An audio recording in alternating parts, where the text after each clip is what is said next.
the 1994 American animated musical fantasy film The Swan Princess, there is a scene where central characters Speed the Turtle, Jean Bob the French Frog, Lieutenant Puffin and Irish Puffin, and Odette the Swan make a daring escape from Swan Lake's castle moat that contains a pair of ravenous crocodiles. Yet, this begs the question, did castle moats ever have crocodiles in them? But first, moats. By definition, a moat is a deep, broad ditch, either empty or containing water, dug around a castle, fortification, structure or town, traditionally to offer a preliminary line of defence. However, maintaining a moat is quite challenging. Numerous medieval castle moats, and even those from the late 16th century, were left neglected, transforming from a fortified water barrier into a marshy, insect-infested area surrounding a grand estate. As with many moats, the water in them tends to stagnate without any inflow or outflow, necessitating regular draining and cleaning. Thus, the concept of using a moat to contain a wild and perilous creature presents a host of challenges. However, functionally, a dry moat serves just as effectively as a water-filled one, prompting many castles in later periods to forgo the hassle of maintaining water-filled moats, and instead opting for dirt pits to dissuade direct assaults by enemy forces. The typical image of enemy soldiers struggling in dirt pits or drowning in moats is quite intriguing, since moats were primarily designed to thwart a common tactic in siege warfare, tunnel digging. The idea was that a moat could hinder enemy forces from tunneling beneath the fortified walls and causing them to crumble from within. A water-filled moat posed an even greater danger to tunnelers, as one misstep could lead to drowning underground with no chance of escape. When it comes to moat-based defences, there are no documented instances of noble individuals or garrisons placing animals in them to enhance deterrence against enemy forces. However, archaeological findings indicate that certain dry castle moats contain stinging bushes, although it's unclear whether defenders intentionally planted them or if they grew naturally. Some moats also housed fish, although not piranhas, but these were considered more as symbols of prestige rather than practical defense measures. What you see, listener, I have lied to you. Though the above is true, there is one notable moat exception, the only example of its kind in the world. Although not housing crocodiles, the Český Krumlov Castle in the Czech Republic features a pit containing bears. The castle's history traces back to 1253, when the initial structure was constructed by the Vitkovci family, who were the principal branch of the influential Bohemian Rosenberg family. The earliest documented mention of the bear pit dates back to the 1600s, when Bohemian Count Wilhelm von Rosenberg attained a pair of bears from Transylvania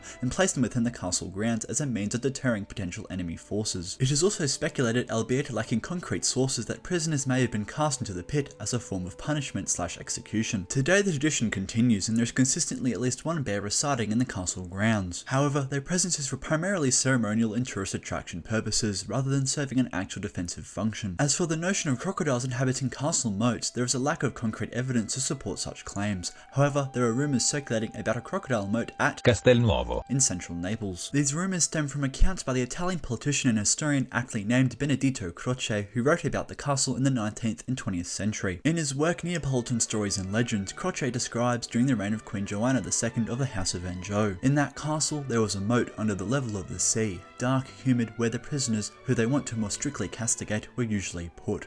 When all of a sudden they started to notice with astonishment that, from there, the prisoners disappeared. Did they escape? How? Put a tighter surveillance and a new guest inside there, one day they saw, unexpected and terrifying scene, from a hole hidden in the moat, a monster, a crocodile entering, and with its jaws it grasped to the legs of the prisoner and dragged him to the sea to eat him. It appears that myths in the mid-15th century suggest that Joanna somehow acquired an African crocodile and smuggled it across the Mediterranean into her castle. Allegedly, this crocodile became an executioner of justice for prisoners, and the story even claimed that Joanna had a well designed specifically for disposing of her former interests. The credibility of these tales remains uncertain, especially considering the absence of other similar legends or stories. But if true, this would have been a unique occurrence, with no other instances of such a moat found anywhere else in the world. So it appears that a dubious story about an Italian moat housing a lone crocodile in the 1400s sparked a long-standing stereotype in film and cartoons depicting castle moats as home to crocodiles. Crocodiles being both menacing yet relatively manageable and fitting well into the swampy environment of a moat filled with algae, were likely chosen over other dangerous swamp creatures. However, aside from the mentioned tale about Castelnuovo, there's no actual historical evidence of moats being inhabited by crocodiles. This is due to the impracticality of keeping a live crocodile in European climates, and the questionable advantage of adding such an animal or any other creature